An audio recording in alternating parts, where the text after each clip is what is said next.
विश्वास आशा की हुई वस्तुओं का निश्चय है। तो आशा क्या है? चलिए आशा देखते हैं। आशा बहुत ही अच्छी है।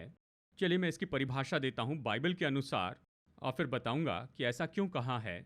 बाइबल के अनुसार आशा तो दर्शन है बेहतर दिनों के लिए। आशा उत्तम दिनों के लिए दर्शन है और बेहतर दिनों का वो दर्शन हमें बदल देता है वर्तमान में। आशा तो यही है। आशा तो बेहतर दिनों का दर्शन है जो आज हमारे जीवन पर प्रभाव डालता है। यह हमें कुछ बदलाव लेकर आता है क्योंकि हमने आशा रखी है तो हम बदल जाते हैं। क्योंकि हम तो आशा के लोग हैं इसलिए अलग तरह से रहते हैं। क्योंकि हमारे पास आशा है इसलिए हम अलग तरह से चलते हैं, अलग तरह से जीते हैं। अगर आपके पास आशा है तो ये वर्तमान में आपकी जिंदगी बदलता है। विश्वास इसी के बारे में है, आशा इसी के बारे में है जो विश्वास में लाती है। तो विश्वास उसी समय होने लगते हैं, वो तुरंत ही होने लगते हैं। हाँ, देखिए उस व्यक्ति को जो अपनी तनख्वाह में बढ़ोतरी की आशा कर रहा है।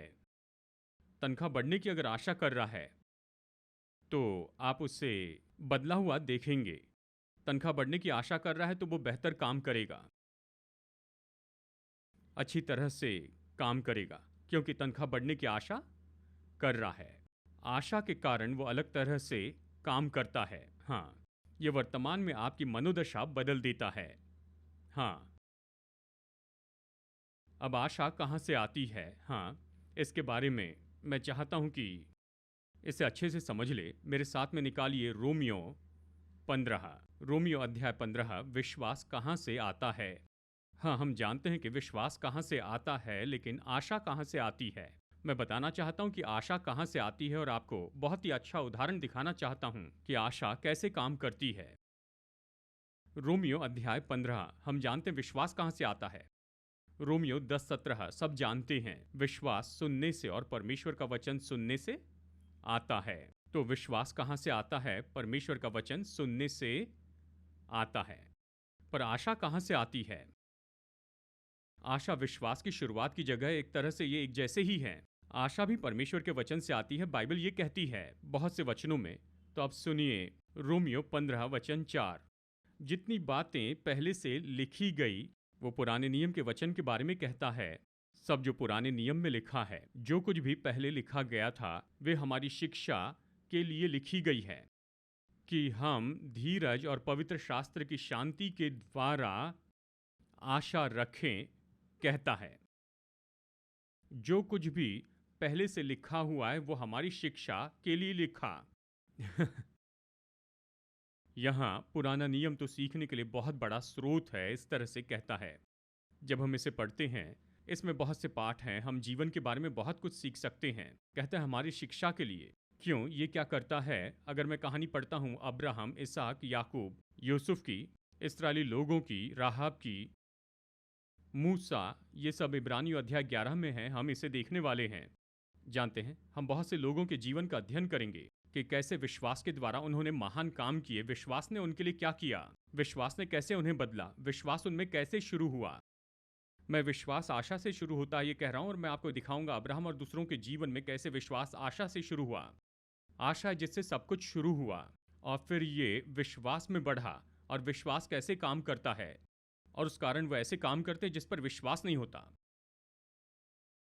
तो हम बहुत से लोगों का अध्ययन करेंगे और यहाँ पौलुस कहता है जो पहले लिखा गया वो हमारी शिक्षा के लिए लिखा गया। ये हमारे लिए क्या करता है कि हम धीरज और पवित्र शास्त्र की शांति के द्वारा, इसका मतलब कि वचन, प्रभु वचन उत्पन्न करते हैं धीरज और शांति। हम में से कुछ लोग बहुत जल्दी में होते हैं, हम चाहते हैं कि सब कुछ अभी हो जाए। हम इंस्टेंट की दुनिया में रहते हैं, यहाँ तक कि हमारा सांबार भी अभी इंस्टेंट हो गया है, चिकन करी इंस्टेंट हो गई है, सब कुछ इंस्टेंट हो गया है। बस लेकर आइए, वो पहले से पका है, उसे डालिए, उसे थोड़ा गर्म कीजिए और आप खाने के लिए तैयार होते हैं 3 मिनट के अंदर। 3 मिनट भी हम सोचते हैं कि बहुत ज़्यादा समय है। जब हमें कुछ चाहिए तो बीते कल में ही मिल जाए, आज नहीं। आज तो काफ़ी देरी हो गई है। देखिए हमारी परंपरा बदल रही है, हम जल्दबाजी के लोग हैं, हमें सब कुछ तुरंत चाहिए, हम राह नहीं देख सकते हैं। जो कुछ भी हम देखते हैं उसे तुरंत खरीदना चाहते हैं, तुरंत खाना चाहते हैं, तुरंत लेना चाहते हैं। उस तरह की मानसिकता आ गई है। यहाँ वो कहता है, धीरज और पवित्र शास्त्र की शांति के द्वारा हमें क्या रखना है? आशा। वचन ही हमें धीरज देता है और शांति भी। और फिर वचन हमें आखिरकार आशा देता है। धीरज, धीरज के लिए एक और उत्तम शब्द होगा डटे रहना। इसका मतलब ये है, आप तो तैयार है कि कुछ भी करते चले जाएं और चुनौती का सामना करें, परीक्षा के समय में खड़े रहें और आखिर तक डटे रहें और वो पाए जो परमेश्वर ने आपके लिए रखा है। वचन ये उत्पन्न करता है। बाइबल के मूल्य को देखिए, बाइबल ये सिखाती है, जितना ज्यादा वचन सुनते जाएंगे उतना ज्यादा उत्पन्न होगा धीरज और शांति। और ये आपसे कहता है, आप वो पा सकते हैं जिसकी प्रभु ने प्रतिज्ञा की है, और ये आपके लिए आशा लाता है। ठीक है, हाँ, तो आशा वचन से ही आती है। अब चलिए एक महान उदाहरण बताता हूं और उसी पर बाकी समय हम गौर करेंगे। एक महान उदाहरण पाया जाता है यिर्मयाह की किताब में। अब बहुत से लोग यिर्मयाह जैसी किताब नहीं पढ़ते हैं क्योंकि समझ नहीं पाते हैं, सिर और पैर भी इसके बारे में समझ में नहीं आता है। ये सब वहां पर है, आप इसे पढ़ते हैं, आप नहीं जानते ये कहां से आ रहा है, ये क्या बता रहा है, तो आप सच में इन बातों को नहीं समझते हैं। तो चलिए मैं थोड़ी पृष्ठभूमि बताऊं ताकि आप समझ सके कि कैसे यिर्मयाह आशा का बड़ा भविष्यवक्ता था और कैसे वो अपने लोगों को आशा देता है मुश्किल के बहुत बड़े समय में। देखिए यिर्मयाह तो ईस्वी सन पूर्व 600 की सदी में जी रहा था। और देखिए वो सदी बदलने वाली थी लगभग, ये बात थी ईस्वी सन पूर्व 620 या 27 की बात है। वो जवान व्यक्ति था, नौजवान था। उस समय परमेश्वर ने उससे कहा कि तुझे तेरी माँ के गर्भ में रचने से पहले मैं तुझे जानता था। यह असाधारण सी बुलाहट थी।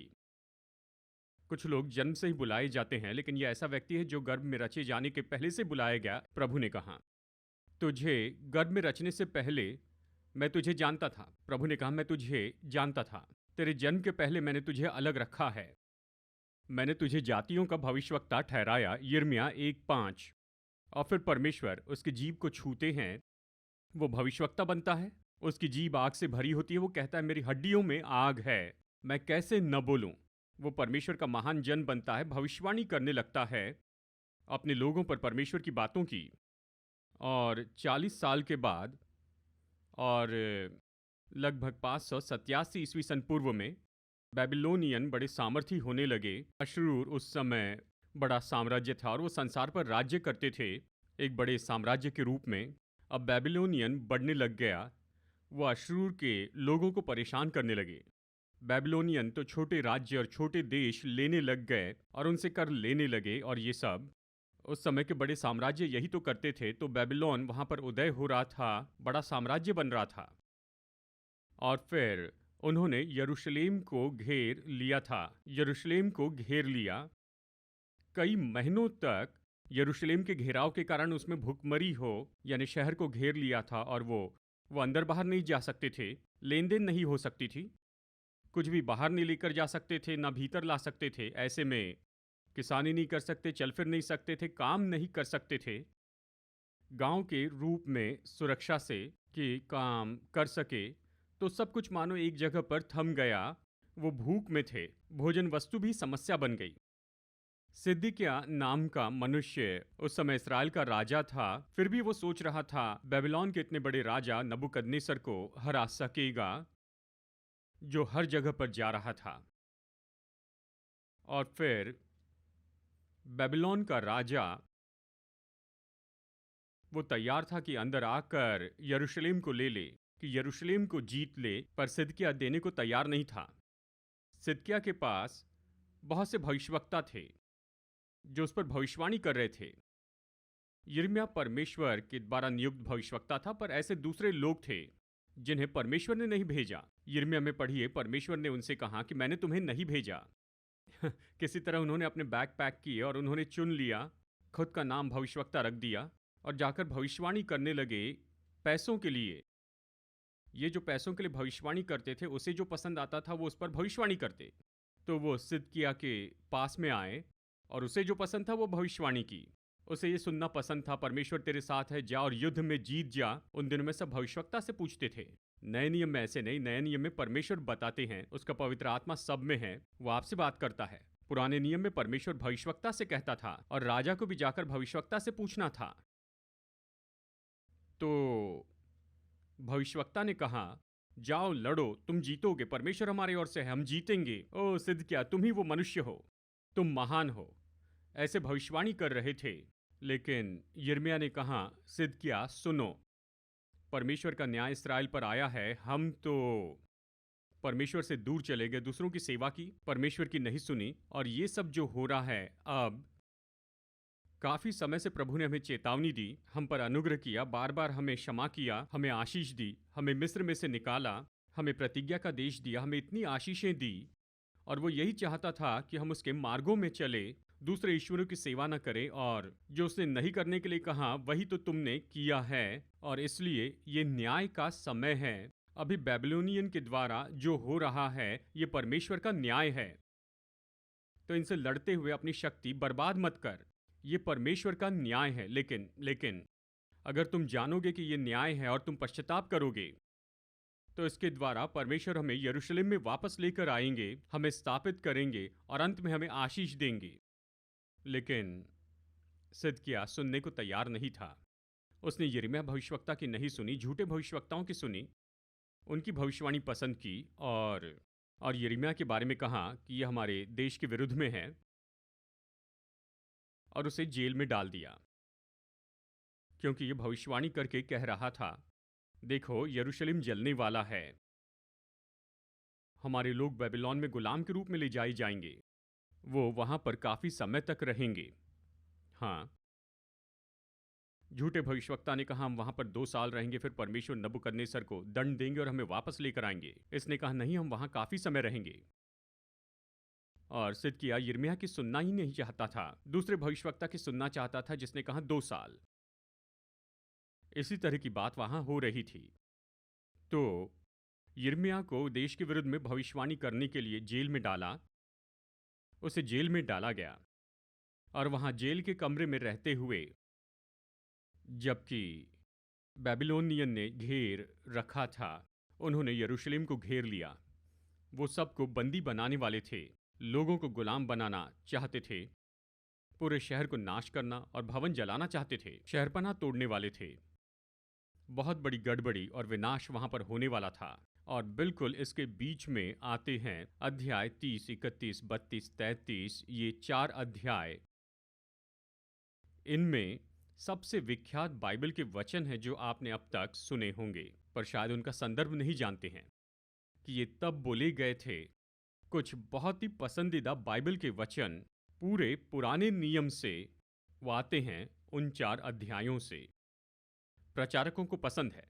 हाँ, मैं कहता हूँ, प्रचारक प्रचार के लिए कुछ अच्छी प्रतिज्ञा ढूंढ रहे थे। मैं कहता हूँ यिर्मयाह 30 से 33 में जाइए, यहीं पर यह है, जो भी आपको पसंद है वो सब वहां पर है। अद्भुत है। प्रचारकों के लिए ये तो केक खाने जैसे है। प्रचार करने के लिए बहुत अच्छी चीज़ें हैं, लोगों में आशा लाती है, और लोग तो जैसे आप प्रचार करते हैं आनंद से भर जाएंगे। यिर्मयाह अध्याय 30 से 33 तक जानते हैं, इस तरह के अध्याय हैं। सबसे ज़्यादा पसंदीदा वचन यहाँ से आते हैं। लेकिन संकट के समय में जब यिर्मयाह जेल में था, ऐसे समय में जबकि विनाश होने वाला था, वो अपने शहर को और उनकी सारी चीज़ों को खोने वाले थे, और उस समय यिर्मयाह आशा के वचन बोलता है। वो आशा का बड़ा भविष्यवक्ता था। समय नहीं कि पूरा पढ़े, लेकिन चलिए एक स्वाद लेते हैं। चलिए हम यहाँ कुछ वचन पढ़ते हैं। अगर आज आप कुछ अच्छा पढ़ना चाहते हैं तो घर जाकर अध्याय 29 से पढ़ना शुरू कीजिए, तब आप बदलाव देखेंगे, यानी सीन बदलते देखेंगे। अध्याय 29 वचन 11, बाइबल का सबसे पसंदीदा वचन। क्योंकि यहोवा की ये वाणी है कि जो कल्पनाएं मैं तुम्हारे विषय करता हूँ वे हानि की नहीं वरन कुशल ही की हैं, और अंत में तुम्हारी आशा पूरी करूंगा। देखिए, यहाँ संकट के समय में जब वो बेबीलोन में गुलाम के रूप में जाने वाले थे, परमेश्वर भविष्यवक्ता द्वारा उनसे कहता है, मैं तुम्हारे विषय अपनी योजना जानता हूँ, वो हानि की नहीं पर कुशल की योजनाएं हैं कि तुम्हें भविष्य और आशा दूं। ये सारी परेशानी जो उस समय हो रही थी, परमेश्वर कह रहे थे भविष्य और आशा के बारे में। ठीक है, चलिए यहीं पर रुकते हैं और अध्याय 30 में चलते हैं। अध्याय 30 वचन 1। यहोवा का जो वचन यिर्मयाह के पास पहुंचा वो ये है, इस्राएल का परमेश्वर यहोवा तुझसे यूं कहता है, जो वचन मैंने तुझसे कहे हैं उन सबों को पुस्तक में लिख ले, क्योंकि यहोवा की ये वाणी ऐसे दिन आते हैं कि मैं अपनी इस्राएली और यहूदी प्रजा को बंधुआई से लौटा लाऊंगा, और जो देश मैंने उनके पितरों को दिया था उसमें उन्हें लौटा ले आऊंगा। वे फिर उसके अधिकारी होंगे। अब देश का मुद्दा तो बहुत ही महत्वपूर्ण था, क्योंकि परमेश्वर ने उन्हें यह देश दिया। ये प्रतिज्ञा का देश परमेश्वर ने उन्हें दिया था। इस देश को ही खो देना, इससे वो बहुत परेशान हुए होंगे। अब परमेश्वर कहते हैं, मैंने जो देश उनके पितरों को दिया उनमें उन्हें वापस ले आऊंगा कि वे इसके फिर अधिकारी हो। हाँ, यानी यहाँ पर इस संकट के बीच जब उन्हें बंधुआई में ले जाया जाने वाला था, तब ये भविष्यवाणी दी गई। यिर्मयाह जेल में से होकर बोल रहा था। ठीक है, फिर वचन 8। सेनाओं के यहोवा की ये वाणी है कि उस दिन मैं उसका रखा हुआ जुआ तुम्हारी गर्दन पर से तोड़ दूंगा और तुम्हारे बंधनों को टुकड़े टुकड़े कर डालूंगा।